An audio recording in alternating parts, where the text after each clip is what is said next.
Bueno, buenas tardes a todos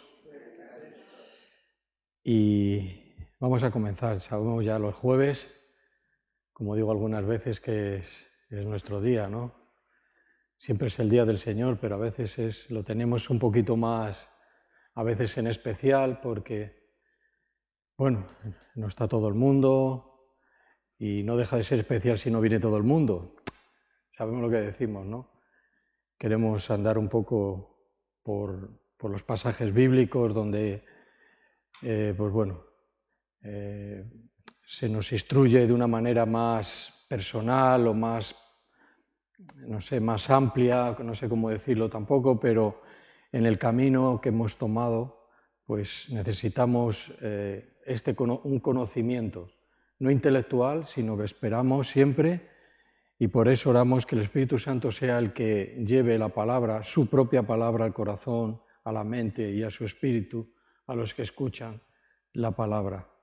¿Vale? Entonces, bueno, hoy quería hablaros de un párrafo que a lo mejor yo siempre digo que es muy conocido, pero a lo mejor no todo el mundo conoce bastantes cosas de la Biblia, pero para mí es bastante conocido.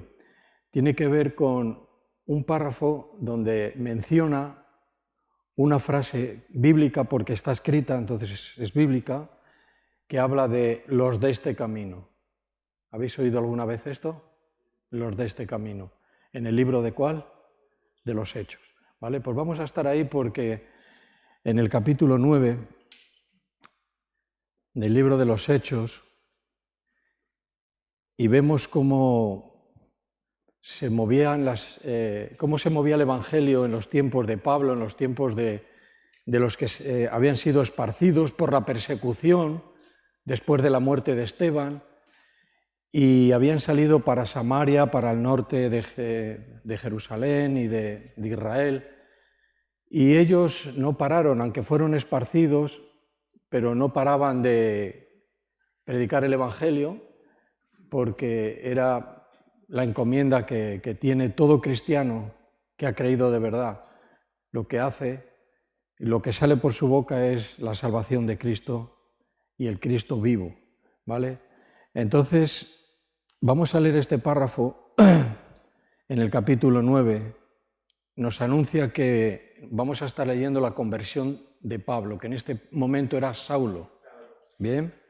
Entonces, así es como comienza el capítulo. Dice, Saulo, dice que respirando aún amenazas y muerte contra los discípulos del Señor, vino al sumo sacerdote y le pidió cartas para las sinagogas de Damasco, a fin de que si hallase algunos hombres o mujeres de este camino, dice que los trajera presos a Jerusalén. Este es el comienzo del viaje de Pablo hacia el norte sin ser cristiano.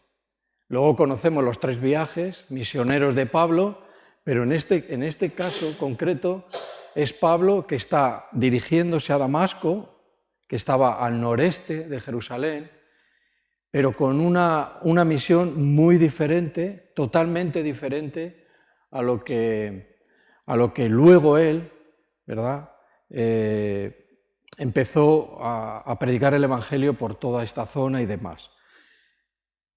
Lo que sí que destacamos en esto, que era un hombre que, creyendo que estaba haciendo y viviendo a Dios y sus cosas y su palabra y su ley, aún así, él creía esto, pero dice que aún respirándose, dice amenazas y muerte contra los cristianos, contra los seguidores de Cristo, contra los que habían creído en Jesús, ¿verdad? Dirigiéndose al norte, pidiendo cartas para que no tuviera ninguna traba, ningún impedimento en su comisión, en lo que iba a hacer, ¿vale? Y emprendió este viaje.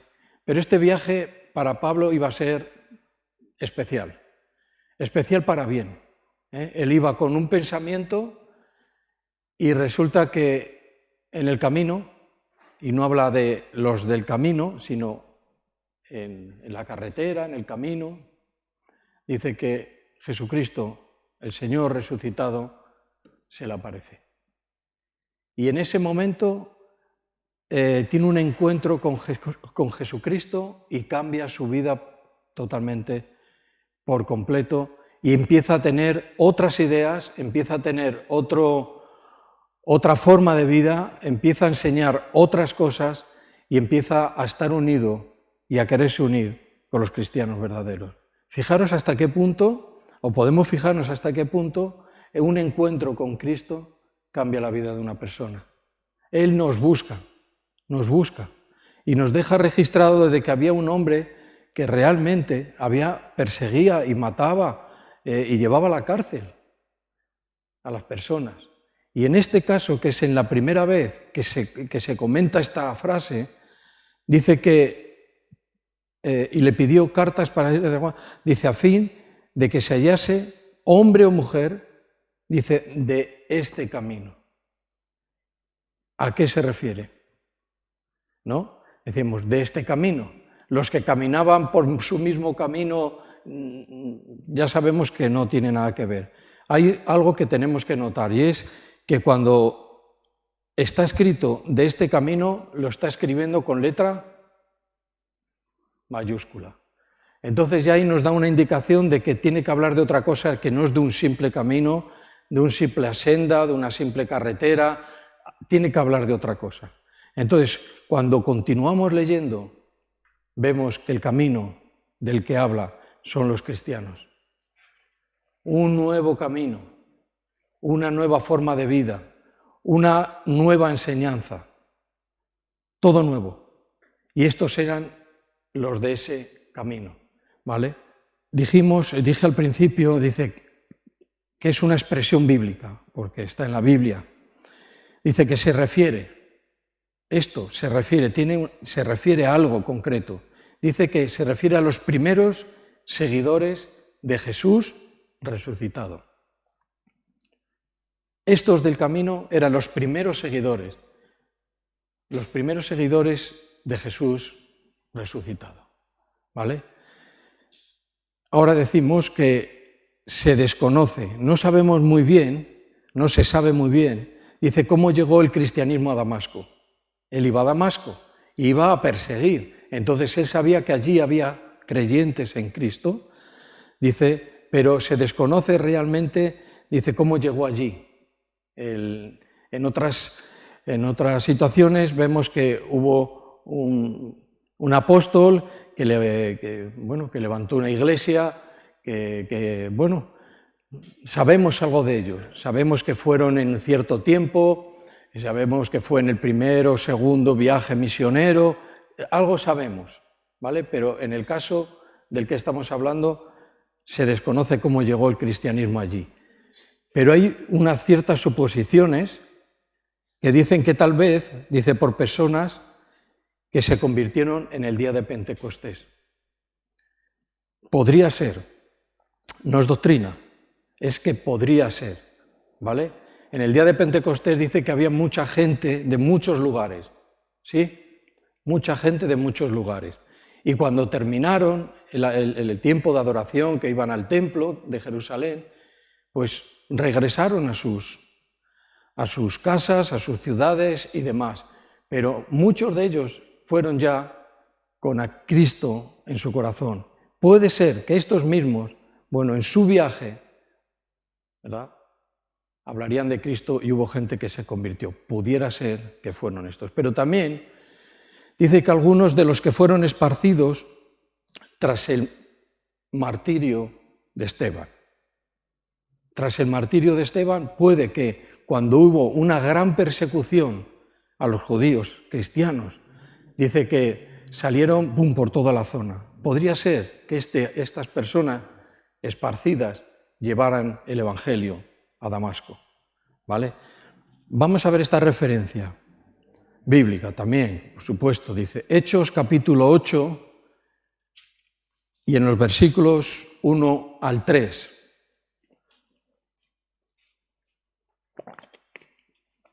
Y dice, y Saulo consentía en su muerte. Dice, en aquel día, dice, hubo gran persecución contra la iglesia, contra los cristianos. Dice, la iglesia que estaba en Jerusalén. Y todos fueron esparcidos, dice, por las tierras de Judea y de Samaria, salvo los apóstoles. Dice, y hombres piadosos llevaron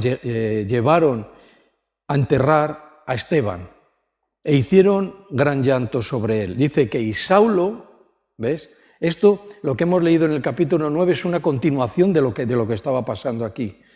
Dice, y Saulo asolaba la iglesia y entrando casa por casa, dice, arrestaba a hombres y a mujeres y los entregaba en la cárcel. O sea que un poco de tiempo antes hubo una gran persecución después de la muerte de Esteban, uno de los mártires. Conocéis la situación de Esteban. Allí estaba Pablo, Saulo en ese momento. Dice que consentía la muerte. O sea, este hombre tenía esta misión. Y a lo mejor por esta persecución, por este ser esparcidos, posiblemente pudiera ser que llegara el Evangelio y llegara el cristianismo a Damasco, ¿vale? Por primera vez que se describe a los cristianos, aquí, si queréis apuntarlo en el capítulo 9, cuando hemos leído en el versículo 2, 9:2, dice que fue así la primera vez, dice que se describe a los cristianos como los del camino, los de ese camino. Fue la primera vez. Luego, más adelante, salen, no sé, de alrededor de 4, puede que 5 veces más, que habla de esto mismo, los del camino. El camino con mayúscula, de los seguidores de Cristo. Los discípulos de Cristo en ese tiempo, ¿vale? Pasamos un poco más adelante y vemos, esto es para darle un poco de contexto a todo esto. Dice, más yendo por el camino, pero yendo por el camino, dice, aconteció, dice que al llegar cerca de Damasco, a donde tenía su destino, su llegada, dice, repentinamente le rodeó un resplandor de luz del cielo. Estaban casi llegando a cumplir su misión, pero el Señor, ¿verdad?, aparece. Y aparece a Saulo en una manera realmente tremenda. Dice que una gran luz, una luz más brillante, más poderosa que la luz del mediodía. Dice en otros capítulos que también redacta la conversión de Saulo. Le rodeó una gran luz que venía del cielo.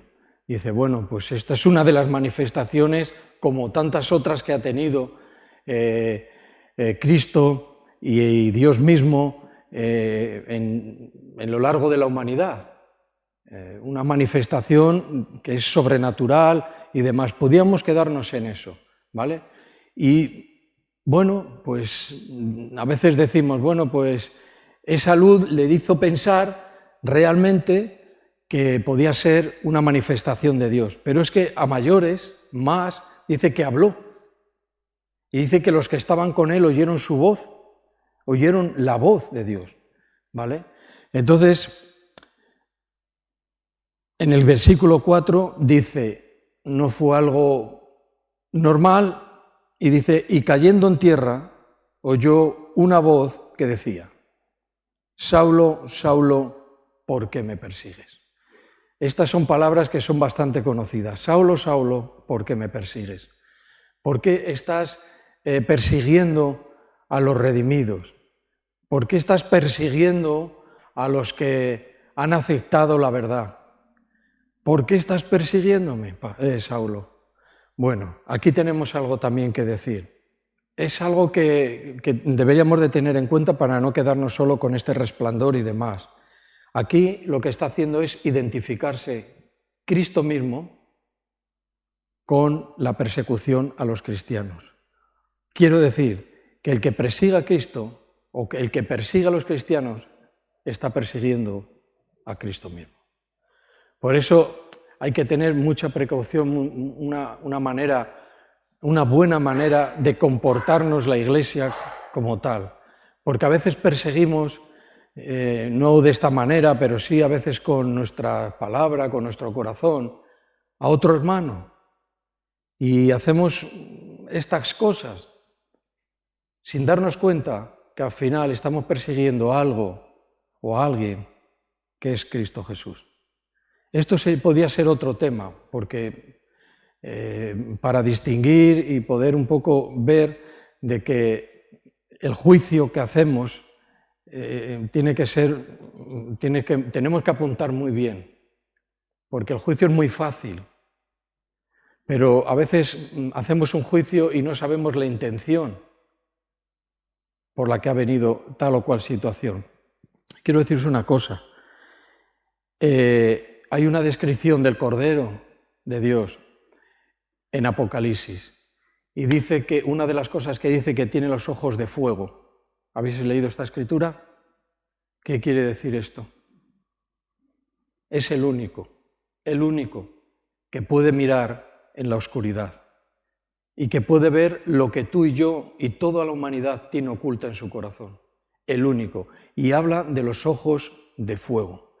O sea, Cristo puede juzga situaciones, no va a pasar por encima el problema que yo causo en hermano o el problema que yo cause a la Iglesia. Va a ser juzgado por Cristo, porque Él tiene los ojos de fuego, donde ve mi interior, ve mi intención, totalmente.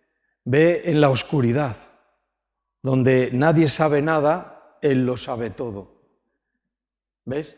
Entonces, viene de acuerdo a que la identificación del que persigue al cristiano tiene que tener cuidado porque Cristo se identifica con él, ¿vale? Equivale a estar persiguiendo a Cristo mismo, ¿sí? Estas son las cosas de cómo fueron sucediendo y de lo que podemos sacar acerca de un hombre que luego ha sido muy relevante, no un alguien que apenas se puede hablar de él, porque no hay escritos, sino de alguien que se puede leer, se puede aprender, tiene una importancia en la palabra de Dios, ¿vale? Saulo, Saulo. Ahora, él dijo, ¿quién eres, Señor? ¿Quién eres? Y le dijo, yo soy Jesús. Dice, a quien tú persigues. Dice, dura cosa te es dar coces contra tu aguijón. Esta es la respuesta a lo que estábamos mirando ahora. El que persigue a los cristianos no persigue a los cristianos solamente, sino que persigue a Cristo, porque aquí Cristo se lo está diciendo, dice, ¿por qué me persigues? Dice, yo soy a quien tú persigues. Yo soy Jesús. Dice, a quien tú persigues. Dice, no, yo persigo a los del camino. Y Jesús le aclaró, le dijo, no, me persigues a mí, ¿verdad? Me persigues a mí. Vamos, mira, aquí a veces parece como que de repente la misma luz, en el momento fue cegado Pablo. Al final fue cegado, pero por otros escritos sabemos que Pablo, Saulo, como queramos ahora, vio a Cristo. Le vio a Cristo. No solo lo oyó, sino que le vio. Y vio a Cristo resucitado. Y eso es de una gran importancia. Él tenía una revelación mucho mayor que a lo mejor que la que podemos, seguramente que la podemos tener nosotros, por muchas experiencias que él tuvo. Dice, yo no sé si en mi cuerpo o fuera de mi cuerpo, dice que he subido hasta el tercer cielo, a la presencia de Dios. Dice, y he oído cosas que no se pueden decir, que no sé cómo explicarlas. Pues mira, seguramente muchas de las cosas que él decía es la revelación de Cristo vivo que se nos escribe en la Biblia y que podemos leer. ¿Sí? Primero dice que le rodeó un gran resplandor de luz. Esto es lo que hemos leído. Bien. Otra le preguntó, ¿quién eres? Bien. Pero ahora en el versículo 8 dice que, entonces Saulo dice que se levantó de tierra y abrió los ojos, no veía a nadie. Así que, llevándole de la mano, dice que le metieron en Damasco. Aunque, como he dicho, terminó el fin de esta situación, terminó ciego, siendo cegado por el resplandor de luz, dice, en otros lugares, dice que nos indica que en esta ocasión, como dije, vio a Cristo resucitado. Vamos a leer unos cuantos versículos y afirmamos esta situación. En la primera carta a los Corintios,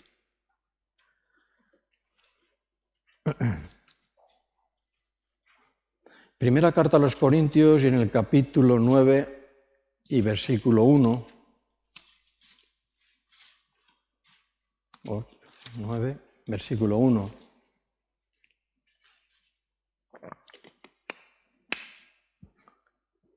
Empieza diciendo, no soy apóstol, no soy libre, no he visto, ¿a quién? A Jesús, el Señor nuestro. ¿No sois vosotros mi obra en el Señor? ¿Ves? Este versículo nos da la respuesta a de que sí, que al final fue cegado, pero él vio a Cristo. ¿Cuál es la aplicación a nuestro tiempo de este pasaje? Dice, bueno, me tiene que pasar o me va a pasar algo de este tipo, pues a mí no me ha pasado. Nunca nos puede crear una duda, porque Cristo actúa de maneras muy diferentes.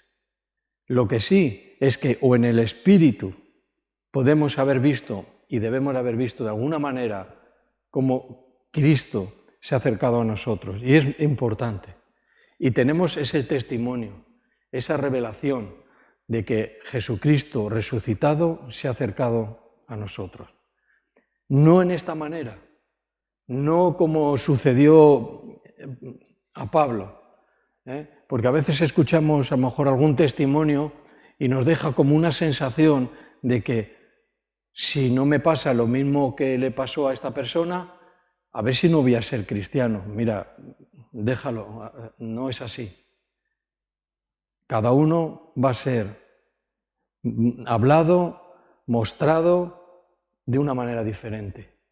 Pero tenemos que llegar a la conclusión de que eso sí que es una realidad.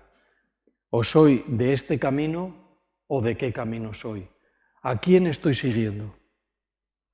El otro día hablamos, soy de Apolo, soy seguidor de Apolo, soy seguidor de Pablo, soy seguidor de Pedro, soy seguidor de ¿quién? De Cristo. ¿Por qué podemos decirlo? Porque hemos sentido, lo hemos visto en nuestro espíritu, no de una manera de figura, pero sí hemos sentido de que el Señor ha sido el que nos ha llamado. No seguimos a nuestro predicador favorito, seguimos a Cristo. Entonces podemos identificarnos en nuestro tiempo después de 2000 y algunos años, o 2000 años, ¿verdad? Cuando se escribió el libro de los Hechos, podemos identificarnos que somos de ese camino, somos de la verdad, somos de los que seguimos las enseñanzas no de cualquiera, no de lo que alguien piensa que es así, no, de lo que es o no es. Entonces, bueno, esto nos afirma y nos lleva a un punto de claridad. La Iglesia siempre debe estar siendo pues con claridad. O sea, el otro día decíamos que Dios no es un Dios de confusión, ¿sí? No es de confusión. Es un Dios de paz, pero dice nunca de confusión. Debemos de tener la cosa de Dios, las cosas de Dios y a Dios mismo con claridad, como algo muy claro. No debemos de dejarnos engañar por ciertas cosas que nos creen duda. La fe que hemos recibido es certeza y convicción de lo que no se ve. Por tanto, hemos visto, hemos sentido, hemos recibido del Cristo resucitado por medio del Espíritu Santo. Esa es la verdad. Ese es el testimonio de los de ese camino. Esa es nuestra identidad, los que seguimos a Cristo. ¿Vale? Hemos leído en la primera carta a Corintios, ahora seguimos al capítulo 15 de la misma carta y en el versículo 7.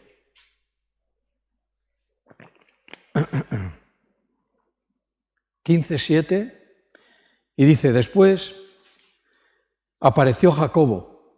Estamos hablando de que vio a Jesús resucitado. Dice que después apareció Jacobo, después a todos los apóstoles. Ahora dice, y al último de todos, dice, como a un abortivo, me apareció a mí.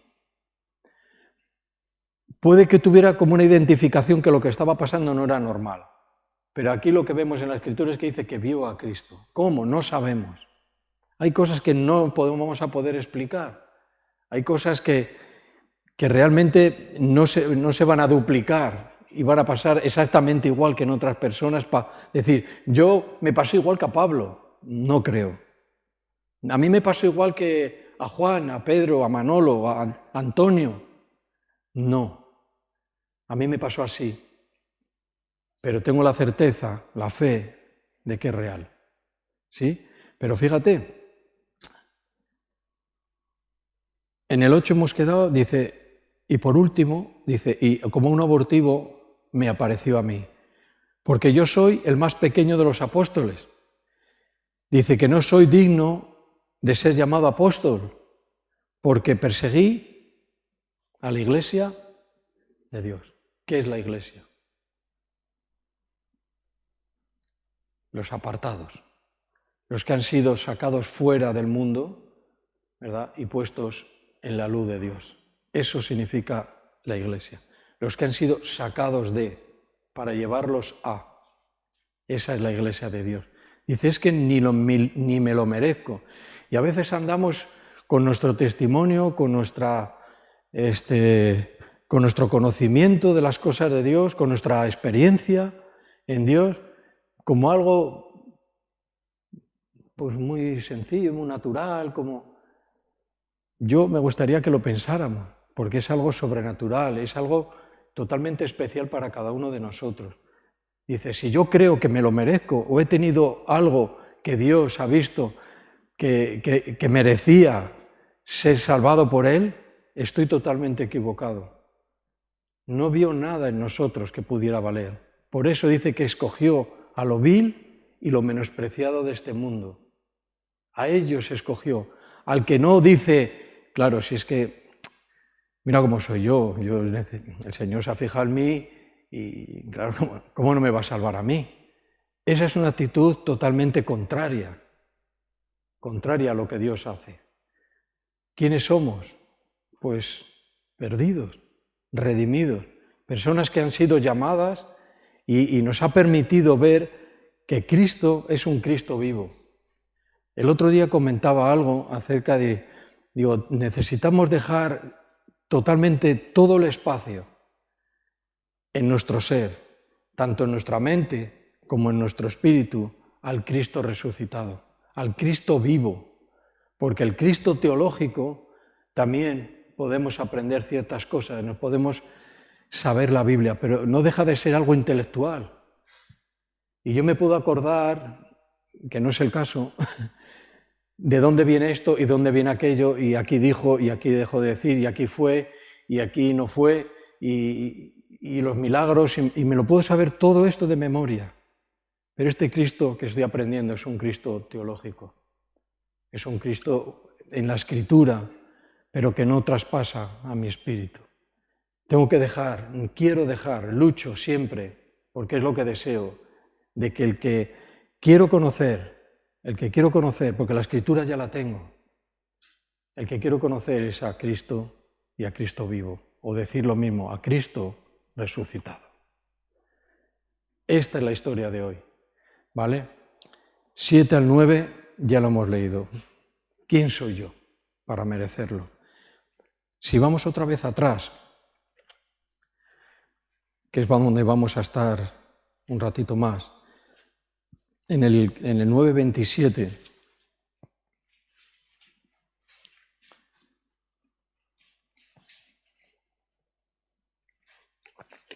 dice que Saulo en Jerusalén, versículo 26, para darle un poquito más de contexto, dice, cuando llegó a Jerusalén, trataba de juntarse con los discípulos, habla de Saulo, ¿bien? Dice, pero todos, ¿qué le tenían? Le tenían miedo a Saulo.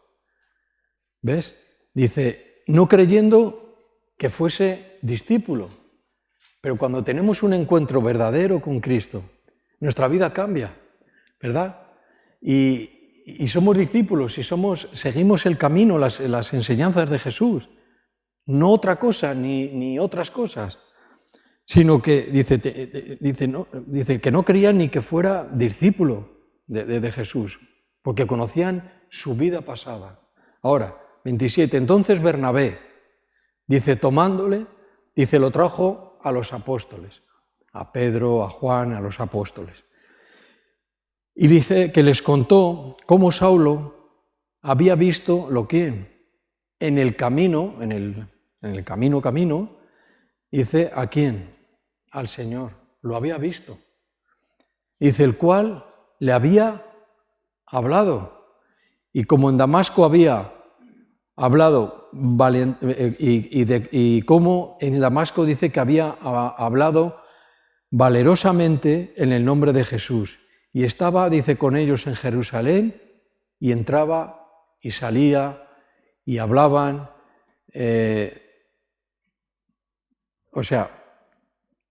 Bernabé le introdujo, Bernabé le dio la confianza a Pablo entre los demás apóstoles, pero tenían miedo. Pero también había algo más poderoso que todo eso, es que le decía que es que había visto a Jesús, al Cristo resucitado. ¿Por qué a los apóstoles y no al resto del pueblo se lo dijo? Porque los apóstoles se les había parecido ¿quién? El mismo Cristo resucitado. Y ellos sabían cuando alguien les contaba la verdad. Un cristiano verdadero tiene bastantes posibilidades de saber cuando un testimonio o otro cristiano no es verdadero. Jesús nos da unas indicaciones, dice el árbol bueno no puede dar fruto malo, el árbol malo no puede dar fruto bueno, por su fruto los conoceréis, y demás, y demás, y demás. O sea, nos da unas indicaciones porque no podemos ver todo lo que hay, solo Él. Ojos de fuego pueden entrar, y entran de hecho, en tu corazón y en el mío, y todos tenemos algún secreto. ¿Seguro? Sí, ¿verdad? Del primero aquí al último, que no hemos contado. Un secreto que no hemos contado, pero Él lo ve. Y Él es el único que puede ver. Entonces, bueno, aquí nos da ocasión, mucha ocasión, de poder ver cómo los verdaderos reconocen a los verdaderos. Y a veces tenemos tantas luchas cuando profesamos una fe en Jesucristo y no viene el fruto, y no llega el fruto, y no viene el fruto de un arrepentimiento. Entonces eso es porque algo pasa de que los verdaderos hijos, los verdaderos cristianos, hay algo que no le cuadra en medio de todo esto, ¿vale? Pero mira, el testimonio, que es de lo que hablamos, lo que él vio, y lo que vio no fue cualquier cosa ni a cualquier persona. No se le apareció ningún profeta del Antiguo Testamento, ni Elías, ni Moisés, ni nadie, ni David, no se le apareció el mismo Cristo, porque Él era el camino a seguir. Él mismo, Jesús, dijo, yo soy el camino de regreso al Padre. Dice, y ahí, a mí es al que me tenéis que seguir. A vosotros os perseguirán, pero si os persiguen a vosotros me van a perseguir a mí. Y yo voy a interrumpir la persecución y me voy a aparecer antes de que llegue el perseguidor, como decía muchas veces en alguna ocasión David. a los que me persiguen, te persiguen a ti. Y eso es una muestra de confianza que viene a nuestro corazón y nos da paz, de que el Señor está, ¿verdad?, cuidando de nosotros, que está protegiendo nuestra vida, de que es el que nos sustenta y nos alienta. Entonces, bueno, esto es parte de la claridad diaria que necesitamos de tener, ¿vale? Estábamos en el Hechos 9, 27, bueno, yo he leído el 28 y un poquito más adelante. Bueno, esto es un poco para que podamos meditar o podamos darle un poco de contexto. Pero dice, como dije también un poquito antes, que dice, bueno, ¿para qué nos sirve? ¿Cómo podemos aplicar esta palabra escrita hace tanto tiempo al cristianismo de hoy? Dijimos una cosa, que lo mismo que ellos eran los de ese camino, hoy somos los mismos de ese camino. Y se nos exhorta a decir que las enseñanzas de los primeros apóstoles, a esas son las que debemos de seguir, la de los primeros apóstoles, para que la Iglesia no se desvíe como se desvió y se hizo algo muy contrario, al fin de cuentas, de lo que es la Iglesia de Cristo, llegando hasta nuestros días en confusión y demás. Pero si aprendemos de los primeros discípulos, estamos haciendo lo que la palabra de Dios nos indica, porque ahí está. Eso es lo que debemos hacer, somos de ese camino. Algo más, la frase que dijimos, voy a repetir varias veces esto, pero los de este camino apunta a ciertas cosas, ¿vale? Y las apuntó en ese momento y apunta a este momento para el cristianismo de hoy. Apunta a el camino de salvación. Los del camino van no en cualquier camino, apunta al camino de salvación, ¿vale? Vamos a leer un versículo en el capítulo 16 de los Hechos.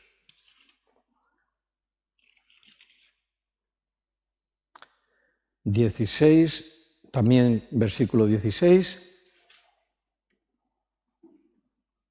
y dice, aconteció que mientras íbamos a la oración, nos salió al encuentro una muchacha, dice que tenía un espíritu de adivinación, la cual daba gran ganancia a sus amos adivinando, ¿vale? Dice esta, siguiendo a Pablo y a nosotros, daba voces diciendo, estos hombres, fíjate quién dijo esto, estos hombres, dice, son siervos del Dios Altísimo, quienes os anuncian el camino de salvación. O sea, los de ese camino van en el camino que apunta a la salvación. Si nos desviamos, si hemos tomado otro camino, si nos hemos confundido de camino, ese camino no es el camino de salvación. No estamos siguiendo a Cristo, que es el camino. No somos seguidores, discípulos verdaderos del Cristo resucitado. Si hay algún engaño, necesitamos siempre, yo creo, estar en una oración, de no ser engañados, porque en varias ocasiones nos dice que el diablo va a querer engañarnos hasta con las mismas escrituras, presentándonos, como dice, con un ángel de luz, como un ángel que viene de parte de Dios. ¿Cómo puedo yo distinguir eso? Por medio de la oración, de una comunión verdadera con el Espíritu Santo, que es Dios, y con Dios mismo, y con el Señor Jesucristo. En nuestra oración distinguiremos, y leyendo la palabra, siempre con la ayuda del Espíritu Santo, saldremos muchas veces de ciertos engaños, ¿vale? Entonces, la historia es tremenda porque viene diciendo alguien que una niña que, bueno, los amos dicen que de ella sacaban dinero por causa de que tenía un espíritu de adivinación. Pero, como en otra ocasión también con un mago que le seguía, también algo dijo: estos son hombres del Dios Altísimo. O sea, salían por su boca cosas que eran realmente de verdad. No quiere decir que fuera ella verdadera. Pero en el 18 dice, y esto lo hacía muchos días. Dice, más desagradando a Pablo, y aquí ya no era Saulo, quedaros, anotamos esto.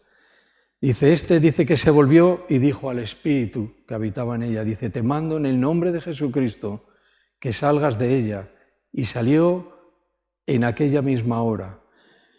Pero empieza a haber un problema aquí, dice, pero viendo sus amos, dice que había salido la esperanza de su ganancia, dice que prendieron a Pablo y a Silas y los trajeron al foro ante las autoridades. Y presentándolo a los magistrados dijeron, estos hombres, siendo judíos, dice, alborotan nuestra ciudad y enseñan costumbres que no nos son lícitas. Dice, recibir ni hacer, pues somos romanos. O sea, entró en un lugar donde se ocasionó un conflicto. Y el conflicto no hubiera ocurrido si se hubiera seguido pues, las costumbres, lo que enseñaban en esa ciudad. Él vino a ponerse en contra, por el poder de Dios, de lo que allí estaba pasando, porque lo que quería enseñarles era el camino de salvación, de que aceptaran a Jesús y que Jesús era Dios y resucitado, que siguieran otra enseñanza, que no fuera esa, que se apartaran de los ídolos, de la magia, de todas estas cosas que son de la oscuridad, del diablo. Y hubo un conflicto. El dinero que aportaba esta niña, dijeron, se nos acaba el negocio. Y bueno, la historia dice que los llevaron y pasó. Lo leemos todo cuando tengáis un rato y vemos esto.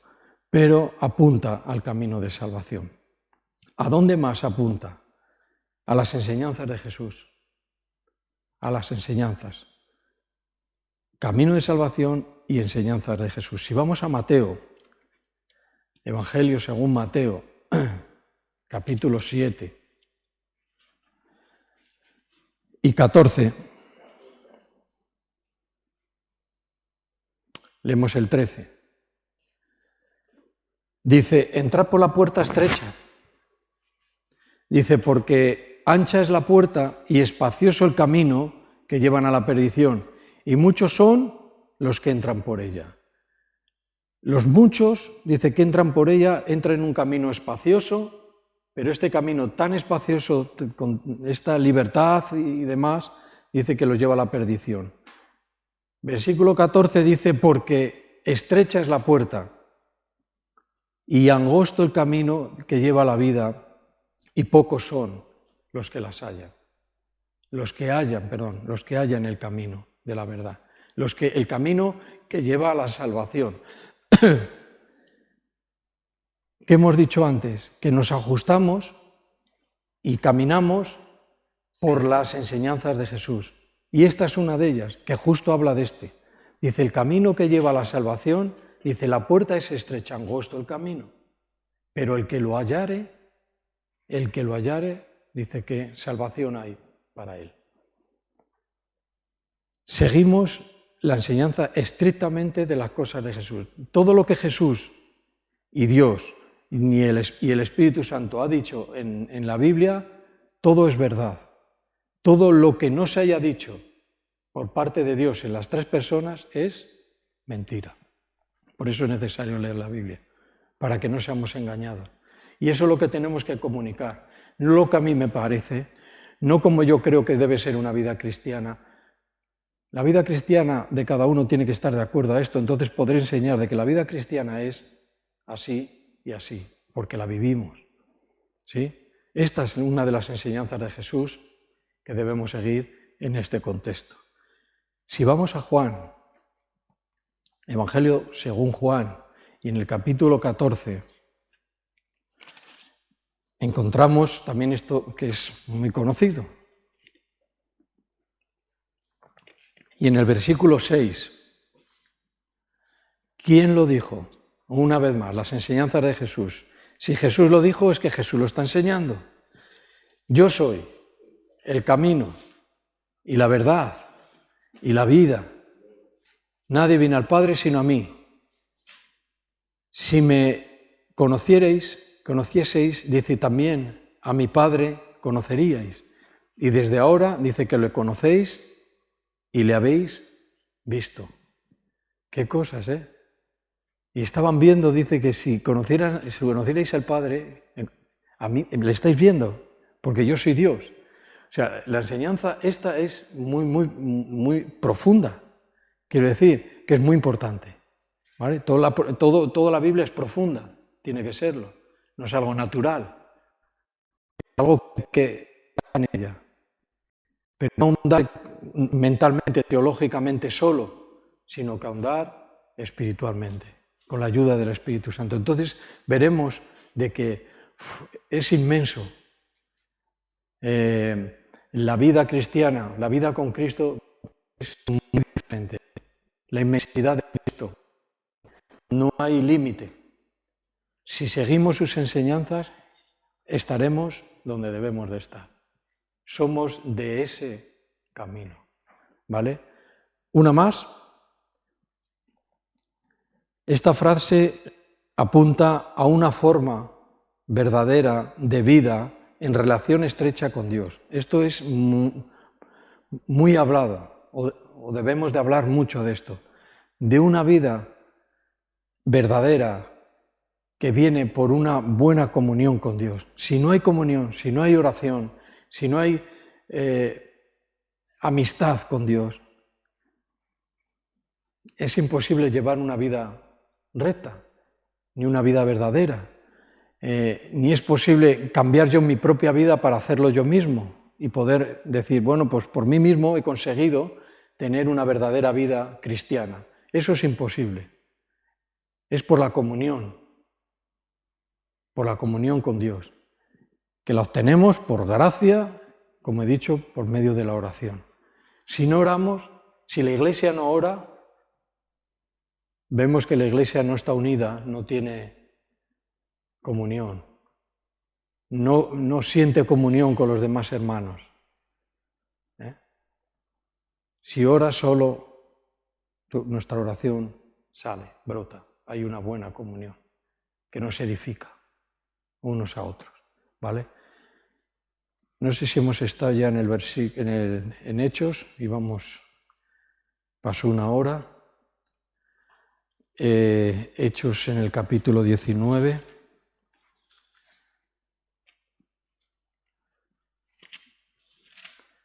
Versículo 8.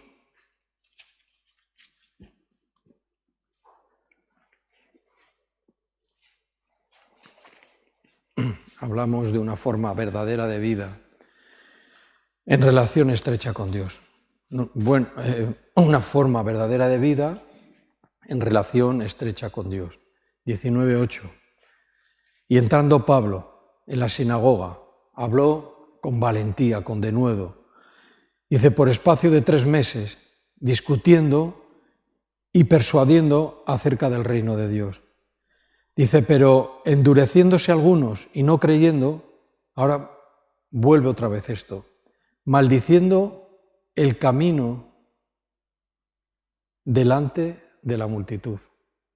Fijaros, se endurecieron. Pablo 3 meses allí enseñando, pero hubo una parte de estas personas, dice, que se endurecieron.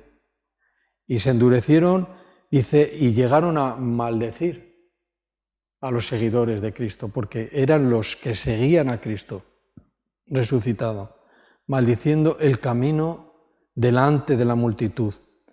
Dice que apartó Pablo de ellos a los que no habían tomado esa actitud y los separó, como a los discípulos.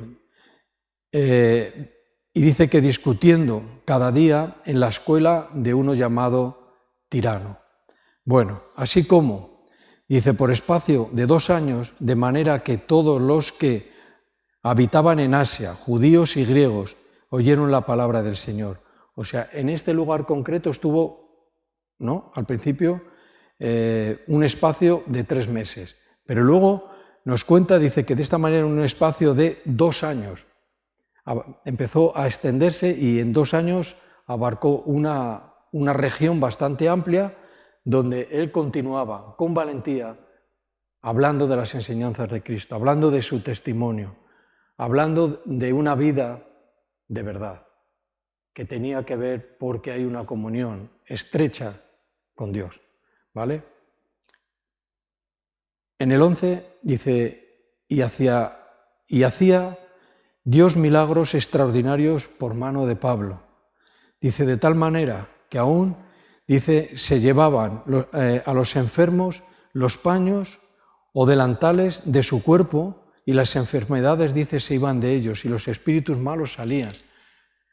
Pero algunos de los judíos, dice, exorcistas ambulantes, intentaron invocar el nombre del Señor Jesús sobre los que tenían espíritus malos, diciendo, os conjuro por Jesús. Y dice que él, y el que predica Pablo. Versículo 14 dice, había 7 hijos, dice, de un tal Esceva, judío, jefe de los sacerdotes, dice que hacían esto. Pero respondió el espíritu malo y dijo, a Jesús, dice, conozco, y sé quién es Pablo, pero vosotros, ¿quiénes sois? Vosotros no sois del camino, no sois. Un espíritu malo, un demonio. Dice, y el hombre, dice, en quien estaba el espíritu malo, dice, saltando sobre ellos y dominándolos, dice, pudo más que ellos, de tal manera, dice, que huyeron de aquella casa desnudos y heridos. La vida verdadera que tiene una comunión estrecha con Dios tiene este tipo de características. Es valiente, hablaba con denuedo, era un hombre que perseveraba, dice que todos los días enseñaba en una escuela las enseñanzas de Jesús, todos los días. Así que continuó por un espacio de 2 años, un hombre que decía, bueno, yo creo que ya es suficiente, él no marcaba los tiempos, no como nosotros, no, yo ya estoy aquí, no sé, no, él no marcaba los tiempos, él estaba hasta que el Espíritu Santo le llevaba a otra situación. Esto es una vida verdadera en comunión con Dios. Tenemos aquí el capítulo 19 que nos cuenta esta historia tremenda, que nos hace ver de cómo vivía y de cómo debemos vivir, porque nos identificamos con los de ese camino, ¿vale? Un poco más, ahora vamos a ir a los salmos. En el Salmo 1 y en el versículo 7,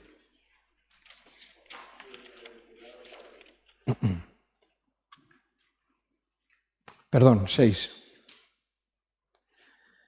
Dice, porque el Señor conoce el camino de los justos.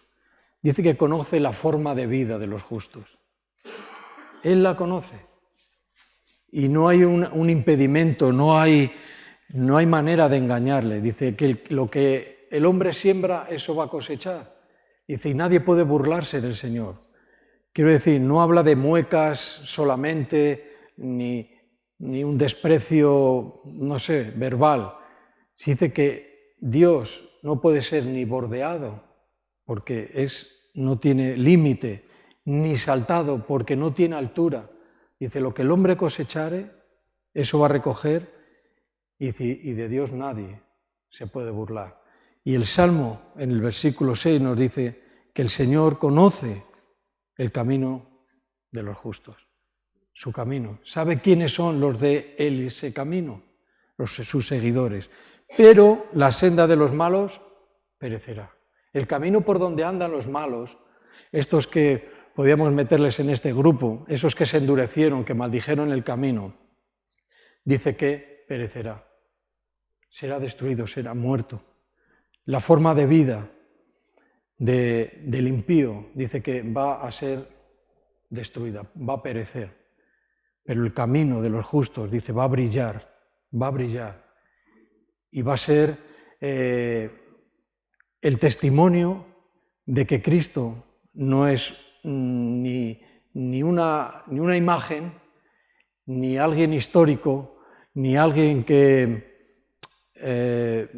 fue buena persona, que fue usado por Dios de gran manera, sino que fue realmente Cristo resucitado, por tanto, el Cristo vivo, el Cristo que quiero vivir. Y si me quiero aprender todos los versículos, pasajes, como quiera, de la Biblia, está bien. Si mi intelecto me lo permite retener todo esto, pero yo lo que necesitamos es vivir a Cristo vivo. Y Él actúa realmente a día de hoy, lo vemos. Y el otro día hacíamos como una cierta pregunta: ¿cuánto crees que hace que no interviene Dios en tu vida? Dice, pues bueno, gracias a Dios, gracias a Él, siento que interviene constantemente. Eso es la respuesta. Y si, aunque a veces no nos somos conscientes, pero hay una intervención del Espíritu Santo en los cristianos, en los hijos de Dios, casi, bueno, voy a decir a continuamente. En cada momento está interviniendo, que no lo reconozca en el sentido de que no lo siento, pero está interviniendo constantemente. Y eso es para decirle, Dios, gracias, para ser agradecido. ¿Sí? Vamos unos capítulos más adelante, los Salmos 27, capítulo 27, versículo 11. Esta porción también es bastante conocida. Enséñame, oh Señor, tu camino, y guíame por senda de rectitud, dice, a causa de mis enemigos. Enséñame a caminar, enséñame a seguir la verdad, enséñame tus enseñanzas. Siento que el mundo, me has hecho tener este sentir, que el mundo necesita de saber de ti, de lo que tú enseñaste, porque el mundo también enseña cosas, el diablo enseña cosas, pero el mundo no necesita esas enseñanzas que llevan a la muerte, sino necesita de tus enseñanzas, porque yo soy de ese camino y tú lo sabes. Enséñame más, quiero aprender más. Tú estás vivo, actúa en mí. ¿Ves? Es lo que en este momento posiblemente David, que es escrito por David, este salmo, le está diciendo al Señor: enséñame tu camino y guíame por la senda de rectitud. Estamos hablando de una vida verdadera que viene por una comunión estrecha con Dios. Y el que tiene una relación estrecha con Dios va de esta manera, buscando siempre el camino, la enseñanza, el cómo andar, en qué forma de vida tengo. Si soy verdaderamente sencillo, quiere decir que no hay doblez. El que tiene la vida nueva, verdadera, va en esa dirección. El último y terminamos. Volvemos a los Hechos. Y en el capítulo 24, versículo 14, y acabamos con este tercer punto.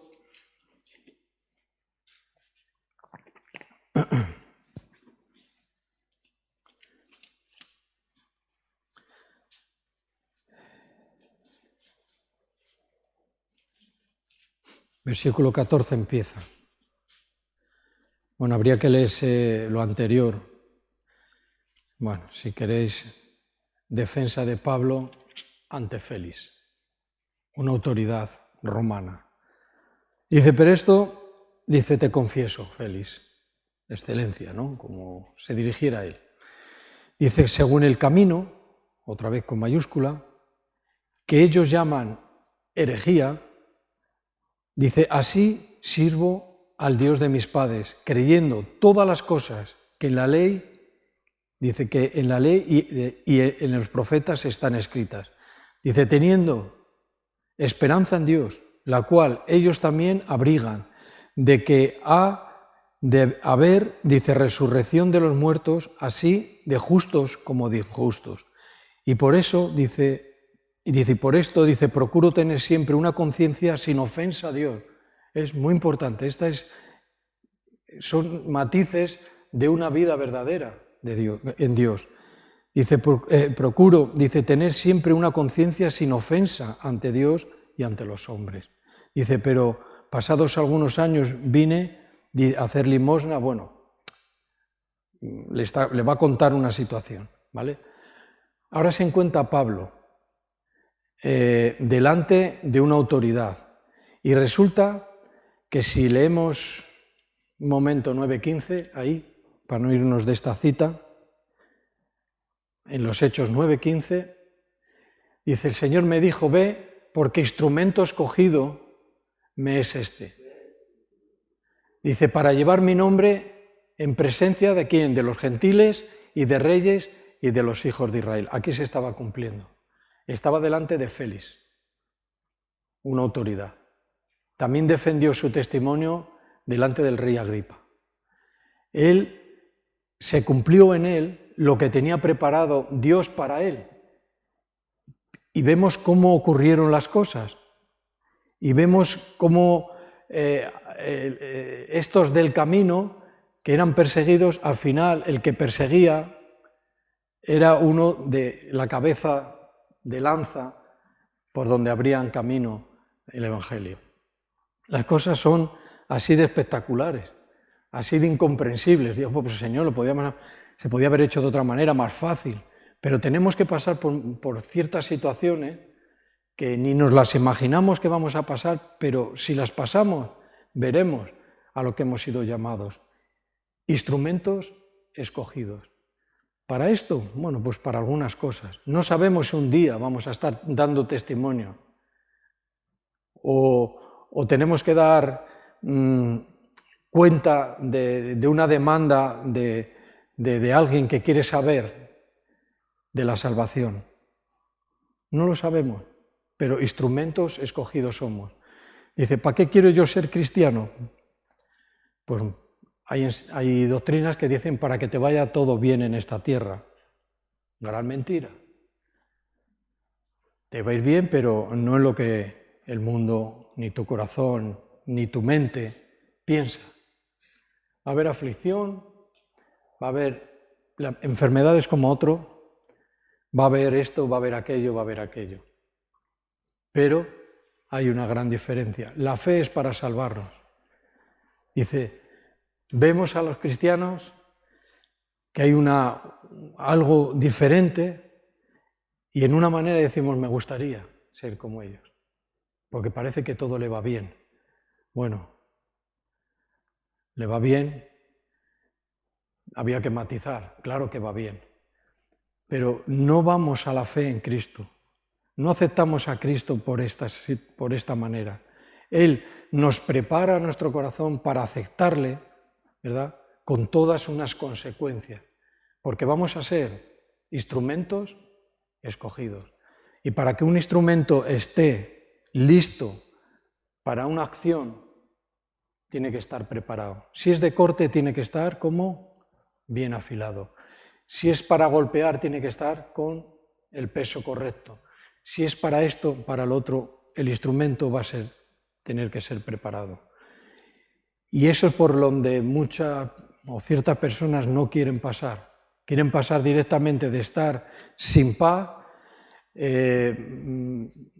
agobiados, deprimidos, quieren pasar directamente, ¿verdad?, a ser, no sé, o necesitar estar en una situación pues de placentera, lo más cercano a lo que era el jardín del Edén y todo este tipo de cosas. La mente da para mucho, ¿eh?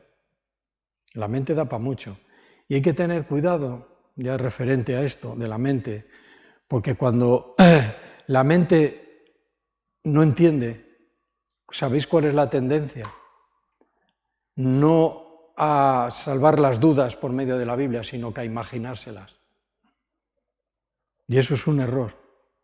La mente, en cuanto llega a un punto que no puede, ¿cómo decirlo? No puede comprender, llega a un punto que ya no puede comprender, la mente automáticamente lo que hace es imaginar. Y empieza a imaginarse. Ah, pues esto, por aquello, pues será o no será. Mejor, lo recomendable es ir a la Escritura. Cuando no comprendamos, buscamos en oración y buscamos en la palabra de Dios. Y no hay que imaginar nada. Todo está escrito para nuestro bien. Y aquí hay una realidad que se transforma en cada persona, en cada tiempo de la humanidad. Es algo real, algo vivo, y somos de su camino. Seguimos siendo de su camino. Y la persecución sigue actuando contra los cristianos, sin darse cuenta, por ignorancia, que están persiguiendo al mismo Cristo. Entonces, yo creo que volver a, vamos a decir, repasar o recordar el testimonio de la conversión de Pablo, pues es bastante, no sé, que nos puede enseñar, porque hay muchas cosas que están escritas para nosotros, aunque han pasado los tiempos, tanto tiempo como el que vemos, ¿no? Siempre hay algo que experimentar, porque la Biblia, la palabra de Dios, no se agota nunca, ¿sí? Y es aplicable hasta que acabe todo y entremos en la eternidad. Todo lo escrito es para aplicar en cualquier tiempo, ¿sí? Pues que Dios nos ayude. Vamos a orar porque su palabra entre en nuestro corazón con poder. Señor, agradecemos que podemos leer tu palabra. Tu palabra es verdad. Tú, Señor, eres la verdad, la enseñanza que tú dejaste. Todo es verdad. Todo lo escrito se va a cumplir, Señor. De todo lo escrito, Señor, podemos aplicarlo a nuestra vida.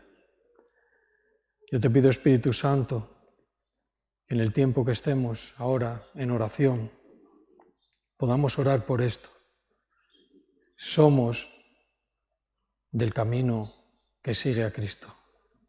Seguimos siendo discípulos tuyos, seguimos queriendo vivir una vida verdadera, porque necesitamos buscarte, necesitamos tener una comunión contigo. Enséñanos, Señor, a orar, a entrar, Señor, en comunión contigo, a olvidarnos del día, del resto, y ponernos, Señor, a orar y a desearte, Señor, como nunca lo hemos hecho. Padre, recuérdanos cada verdad que hay en tu palabra. En el nombre de Jesús te lo pedimos. Amén.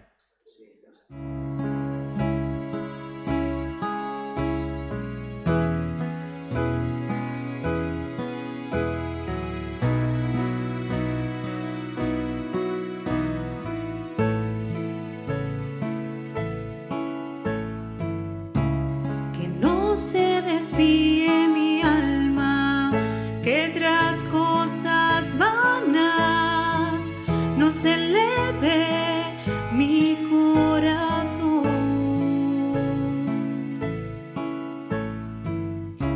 Que soy